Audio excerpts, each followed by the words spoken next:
먼저 요약 페이지입니다. 저자는 곧 아시아의 시대라고 합니다. 한국은 북한이 개방해 재벌들의 투자에 큰 손이 될 것이고, 일본은 정부 지출을 줄이고 이민에 관대해져야 한다고 합니다. 중국은 저출산 격차 부채의 문제가 있는데 미공개가 희망이라고 합니다. 다가올 세계 경제 위기에 ETF들은 붕괴할 것이고, 실물 자산을 준 채 AI와 블록체인을 배우라고 당부하는 책입니다.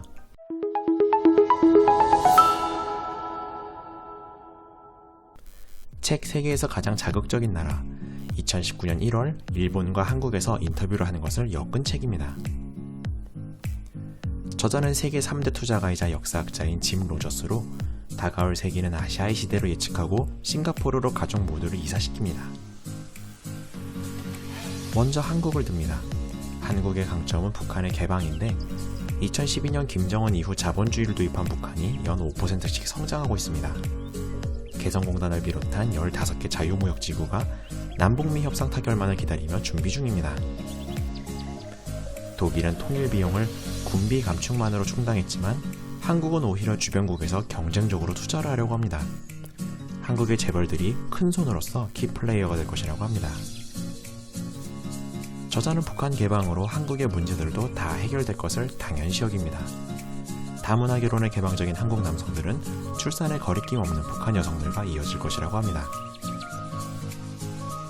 다음으로 약점은 개방의 최대 방해 요소인 주한미군을 유지하고 싶어하는 미국을 듭니다. 미국은 제재를 통해 북한 개방, 즉 외국인의 직접 투자를 막고 있습니다. 저자는 한국의 대통령을 똑똑하고 강인한 협상가로 보며 미국과 중러의 북한 이권 힘겨루기에서 협상을 이끌 것을 요구합니다. 저자는 한국의 투자처로 먼저 항공관광업을 듭니다. 해외의 한인들이 남북한으로 들어오려 할 테고 남북한 간 국내 관광도 크게 늘 것이기 때문입니다. 북한에 여태 개발되지 않은 광업, 저렴한 노동력이 들어올 농업, 어업, 패션업. 1980년대 중국 투자가 비웃음을 당했듯 북한 투자를 앞으로 진지하게 염두에 둬야 한다고 합니다. 다음으로 일본. 저자는 일본의 강점으로 먼저 품질을 듭니다. 1800년대 유럽에서 미국으로 공장들이 옮겨갔는데 고급 브랜드만이 생존할 수 있었습니다. 다음은 저축률. 하지만 일본은 투자에 적극적이지 않고 예금에만 묻어두기 때문에 변화가 필요하다고 합니다. 다음으로 일본의 약점은 GDP 200%에 달하는 빚입니다. 정부 예산의 30%가 이자 갚는 데 쓰이고 있습니다. 인플레로 빚을 줄인다. 역사적으로 근면 저축 투자만이 답이라고 권고합니다. 2016년부터 아베노믹스는 돈을 찍어서 자국의 주식을 되산 환상일 뿐입니다. 정부 지출을 줄여서 부채를 줄이고 보호무역을 줄여서 농산물 값을 낮추라고 권장합니다. 또한 저출산은 이민만이 답인데 성공 사례의 한국, 실패 사례의 독일, 싱가포르 등을 참고하라고 합니다. 이공계 진학 비율이 점차 낮아지고 있는데 변호사와 의사만큼 공학자를 돈을 벌게 해줘야 한다고 합니다. 저자는 일본의 투자처로 역시 항공관광업을 듭니다. 중국과 베트남의 여행객이 늘고 있고 올림픽을 맞이하기 때문입니다. 평균 연령이 66세로 경쟁자가 없어질 농업과 연이은 폐교로 바닥을 찍은 대학을 듭니다. 일본에서 관광업과 농업은 몇 안 남은 신흥 분야라 청년 창업을 장려 중입니다. 저자는 30년 뒤 일본의 연금은 고갈될 테니 위 분야에 외국인을 고용해 창업할 것을 권장합니다. 다음은 중국. 중국의 강점은 네거티브 규제와 진학률에 힘입은 막강한 공학자 집단으로 듭니다. 미국의 5대 IT 기업을 위협하는 중국의 4대 IT 기업이 있고 유니콘 기업은 미국의 100여 곳, 중국의 60여 곳이 있습니다. 공부벌레를 비웃는 미국과 달리 근면과 경쟁을 미덕으로 여기고 선상시 후관제란 말처럼 네거티브 규제에 힘입은 신경제기업들이 등장하고 있습니다. 타이완은 언젠가 중화권 경제를 넘어서 정치적으로도 하나가 될 것이라고 예측했고 마카오와 홍콩은 일본, 한국, 북한의 연쇄적인 카지노 건설로 우위를 잃을 것을 예측했습니다. 중국의 약점은 2008년 이후 급격하게 증가하고 있는 부채입니다. GDP의 350%를 돌파했습니다. 중국은 역사상 이렇게 큰 빚을 져본 적이 없어서 노하우가 미숙하다고 합니다. 중국 정부는 미국과 일본과 달리 지방과 기업의 파산에 구제가 없을 것을 이미 선언했습니다. 스웨덴, 멕시코, 러시아, 한국은 제대로 망했기에 좀비가 되지 않고 다시 일어설 수 있었습니다. 또한 2016년 완전히 허용했음에도 저출산은 인구 쇼크를 앞두고 있는데 이민이 중국에 오는 비율은 낮습니다. 저자는 도농격차의 정부 지출 또는 지방채로 창업센터 등을 지어야 한다고 합니다. 저자는 중국의 투자처로 앞서 다뤘듯이 여유가 생긴 중국인들의 저가 항공을 듭니다. 1대1로 사업으로 중국의 철도회사도 매우 안전한 투자입니다. 많은 외인 투자자들은 중국어를 못하기 때문에 수요와 공급만으로 알 수 있는 상품, 면화, 니켈 등을 봅니다. 수요가 높은 환경 관련 기업, 지방 구제를 위해 투자가 늘어날 농업 등을 주목합니다. 다음은 미국과 러시아입니다. 먼저 미중 금융전쟁. 2016년 IMF는 위안화를 기축통화에 포함시킵니다. 위안화의 국외 반출 저지에 중국의 부동산이 폭등하고 있는데 저자는 기축통화급이 되었으니 이동이 자유로워야 한다고 합니다. 미국의 달러는 그래도 계속 상승할 것입니다. 인류에게 유일하고 가장 안전한 피난처이기 때문입니다. 유로와 파운드는 희망이 없고 에라는 가치도 없고 위안화만이 대항마라고 합니다. 200년 전 영국, 100년 전 미국처럼 이제 중국 자본은 세계의 큰손이 될 것인데 영국이 쇠퇴해도 지도에서 사라지지 않듯이 미국도 그 영향력이 계속 남을 것입니다. 다음은 무역전쟁.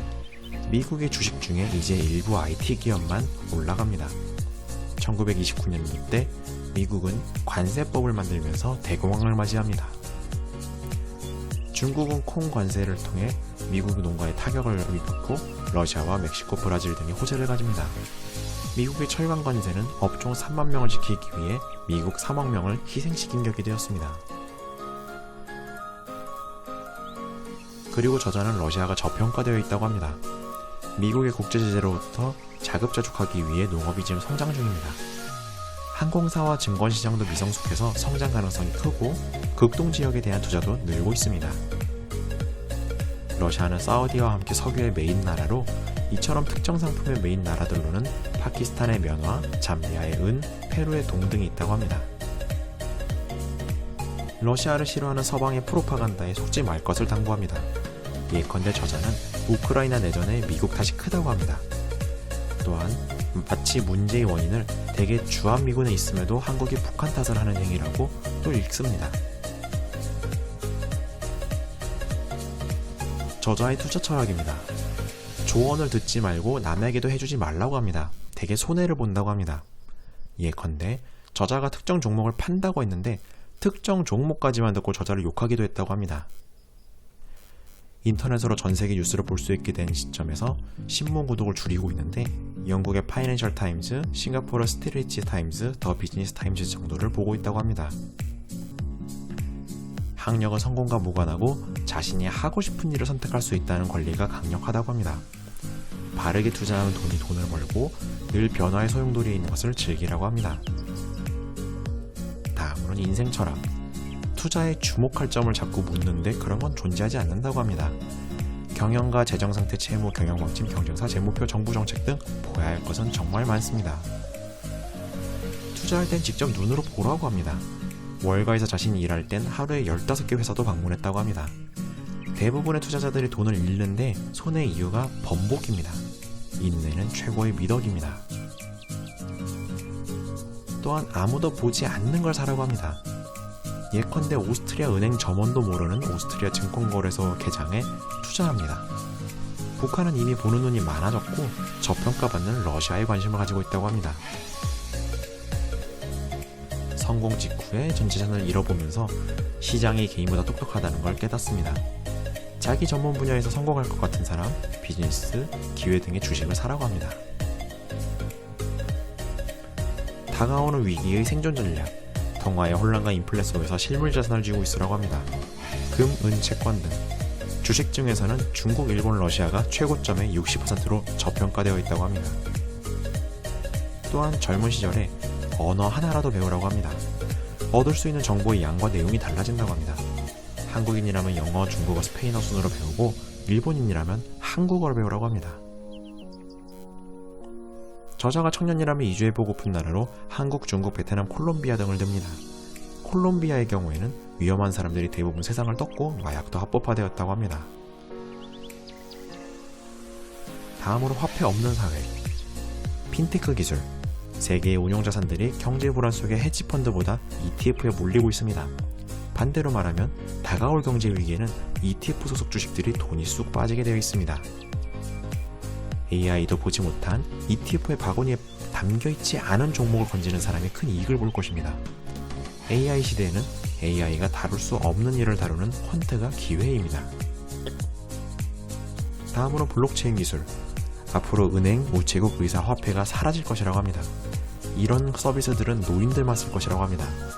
이미 한국의 90%, 중국의 60%, 스웨덴의 50%가 현금 없는 사회에 돌입했습니다.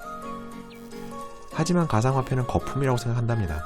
워렌 버핏도 이는 도박으로 규정합니다.